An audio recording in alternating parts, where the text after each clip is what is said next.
Thank you, Coach. Great game. Thank you. And we will start with opening comments from Coach Willard, and then we will go to the student athletes. So, Coach.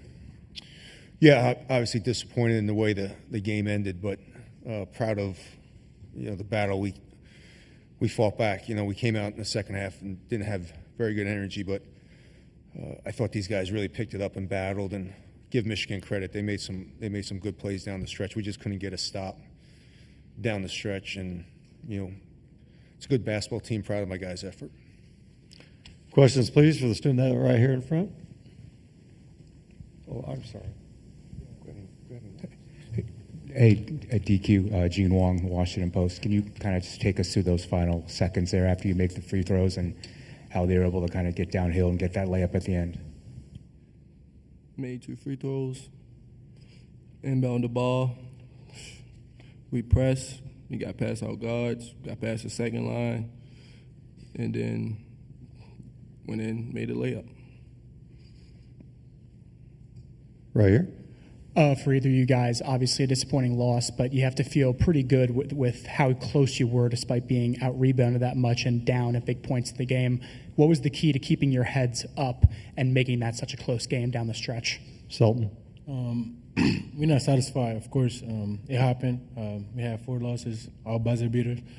But the main focus is just, stay together all the time and, keep playing. I know it came down to the last play, but we did everything we could to win the game. So, Derik. Yeah, what Selton said, we just we didn't finish the half out great, or we didn't come into the half great, and then we let until the second media timeout to pick it up, and it wasn't too late, but we couldn't rack up stops. Right here. Harrison Rich, the Diamondback. Selton, you mentioned the 4 losses on pretty much buzzer beaters. Has there been anything you've noticed in terms of maybe a trend with those, a similar thing that happened, and anything you can learn from that to prevent the same thing from happening going forward?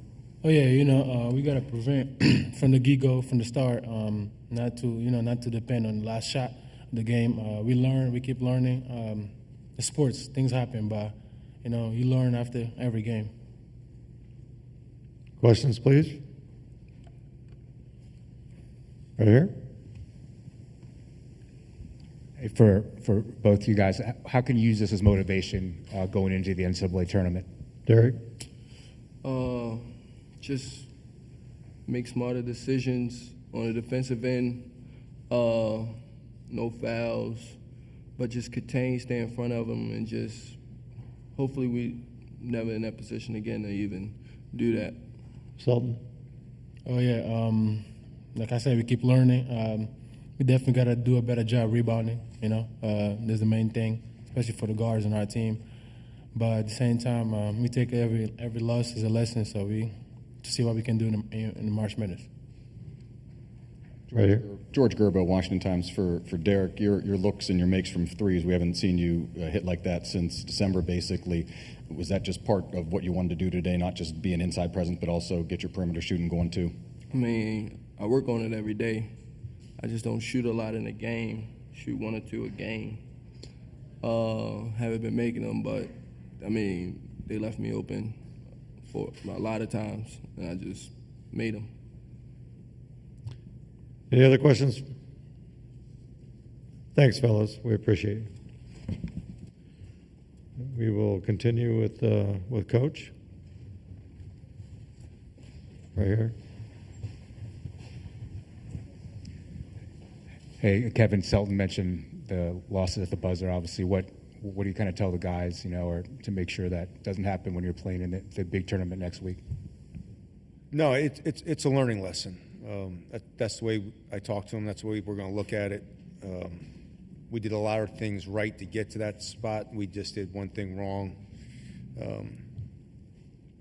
and it's disappointing. But every time we've had one of these losses, and we've had 4 of them now, and these guys have learned what we've done wrong, and we've actually bounced back and come back. So I'm going to use the same thing. I got to make an adjustment late in the game, and give Trey a lot of credit. He made a tough left-handed layup. Questions, please. Right here. Brian Gillis, SB Nation. Coach, you guys have size, but can you talk about the challenge of going against those two 7-footers, especially with the skill set they have? They're not exactly traditional back-to-the-basket centers. No, I mean, I think really where their size gets you is Donaldson's a big guard, Burnett's a bigger guard, and then when Roddy Gale is playing the way he played today, I think that gives them a different dimension. Obviously, their size is different, but we gotta, our guards have to do a much better job of helping rebound. It's one thing that has been a little bit of a weakness of ours, and we have two of our starters that have 1 rebound each. Sometimes when you play against bigger teams, you need your guards to go in there and dig them out, and I think that's the biggest challenge with them. Right here. Coach, all season long you've talked about how you guys have had to travel all over the place, haven't had a lot of time or the proper time to practice and rest at the same time. Although this loss hurts, you get a few more days to prep and rest ahead of what really matters. What's your message to the team kind of going forward in this next week before those games begin? I don't think I've complained about travel at all, actually. I think I've actually said it's been good for the league to have the West Coast teams on it. So I haven't complained about travel at all. Right here.